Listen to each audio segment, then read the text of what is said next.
OK，屬豬嘅朋友大家好。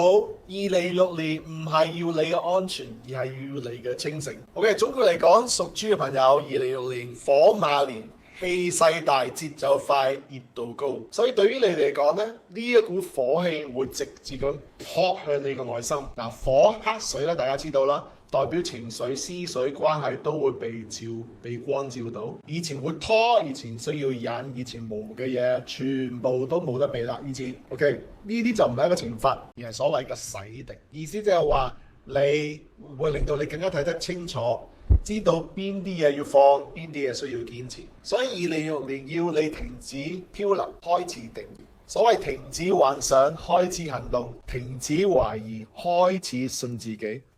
好啦，呢條片裏邊我哋宣傳啦，我哋會分開8個範疇去講講屬豬嘅朋友2026年嘅運程如何。第一，自我盤點 SWOT analysis， 火裏重生。喺呢一年，你會被逼出呢個真實情緒、創意、靈感，乜都會爆發。但係爆完之後，要識得點樣去收。問題就話你係逃避緊感覺，淨係將情緒變成力量咧？好啦，屬豬朋友，你嘅優點係有同理心、有創意、有彈性、有直覺。但係弱點方面就係會識得拖延啊，太過感性同埋怕衝突。機會嚟講，重新塑造呢個形象、自我成長、靈性覺醒。威脅方面就係過度疲勞啦，情緒波動啊，可能會講錯嘢。咁3個建議俾翻大家，第一就係將感覺化作成為行動。唔好抑壓內心，抑壓住內心。第二，為創意加上結構化，為創意結構化呢個最啱嘅啦。第三就係清晰咁去講你嘅諗法，唔好假裝乜事都冇發生。OK， 如果火代表你嘅熱情嘅話，而唔係代表你嘅威脅，你仲使驚啲咩咧？係咪？好啦，第二方面講感情同人際關係啊，真誠其實就係最好嘅安全感。火會令一切變真，假關係都會乜都散晒，真感情就更加深固。問題就話你依家維持嘅關係，你依家維持嘅關係啊，就係滋養你定係消滅？你依家維持嘅關係係滋養你，或者係消耗你呢？ OK， 咁3個行動建議俾大家。第一，坦白講出你想要啲乜嘢。第二，唔好一味教差，直接咁樣講出嚟溝通。第三，留喺令你安心嘅人嘅身邊。嗱，如果你由呢個恐懼出發，愛會變成點樣呢？但如果由真誠嘅出發，咁愛會唔會翻嚟呢？ OK， 健康方面，放鬆其實係一種修行。火水 OK， 代表情緒緊張、精神崩潰。今年最容易係太攰。問題就話你而家行緊嘅生活係補充你定係消耗你呢？所以記得多飲水，食得清淡一啲。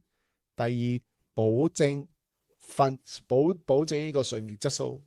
第三，情緒每日嘅排毒，寫低啦，講出嚟啦，或者放走佢。如果你識點樣放鬆嘅話，身體會唔會變得更加強勁？好啦，家庭方面，火令情緒快，容易有小摩擦。但係同時間，呢一年係修補關係機會嘅一年。問題就話你喺反應快過理解，定係聆聽快過批評？我哋點樣講法呢？3個行動建議俾翻大家。第一，聽完先至講。第二，唔使解決所有嘅問題。第三，每日用5分鐘靜靜同屋企人相處。嗱，問題就話諗一諗，如果你用理解代替控制，屋企嘅氣氛會變成點樣呢？好啦，財運方面，穩定先至有流動啊。意思就係話火會令錢流得快，但係都會燒得快。錢嚟得急，所以識得點樣管理。你嘅財務決定係屬於理性嘅決定啊，定係個感性嘅決定呢？ OK， 好啦，3個建議俾翻大家屬豬嘅朋友。第一，投資嘅知識唔好去投機。第二就話數字係透明嘅，唔好一味靠估。第三，將天分變成收入，意思係話你嘅技能，你變成你嘅收入，用創意去揾錢。OK， 如果穩定俾比快更加值錢嘅話，你會追啲咩翻嚟咧？好啦，事業方面同生意方面，真誠就係你嘅曝光力。火馬年嘅曝光強啊，大家都會見到你。問題就係話見到邊個版本嘅你咧？OK， 而你依家表現緊係自己啊，定係去表演緊？OK， 3個建議俾翻大家，屬豬嘅朋友。第一，用真實重新去塑造個人品牌。第二就係講嘢要講得清楚，唔好模糊。第三，做事唔需要強掌聲，因為實力就係你嘅財富。如果諗俾見到，如果俾人睇見，唔係為咗豪，而係為咗影響力，你會唔會更加真實咧？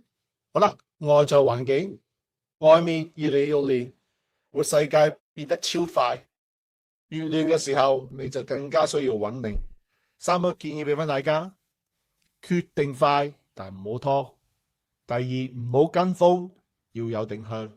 第三，減少資訊過量，專注當下。如果諗平靜可以變成你嘅新嘅招牌，人家會點樣睇住你呢？好啦，最後方面就係講下自我成長啦。2026年係你嘅醒覺一年，感覺唔再主宰你，而係教你點樣去活得更真。問題係話，當你唔再逃避，你可以變成點樣呢？3個建議俾翻大家：認得情緒，唔好否認。第二，每朝留翻10分鐘去靜心。第三，揾個導師幫你將感性變力量。如果你由呢個生存變成清醒，你個人會變成點樣呢？OK，總括嚟講，2026年唔係去整你啊，而去照亮你啊，屬豬嘅朋友，照到你嘅力量、你嘅恐懼、你嘅可能性。火唔會燒死水，佢會令水變成蒸汽，升得更高，更加自由。2026年，讓熱情燒走混亂，讓清晰帶翻嚟屋企。當火升高啊，記得笑一笑，因為你唔再需要掙扎，而係升溫。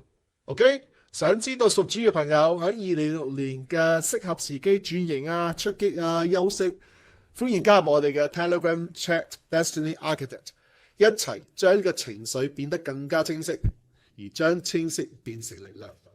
多謝留意，我哋下一集再見，拜拜。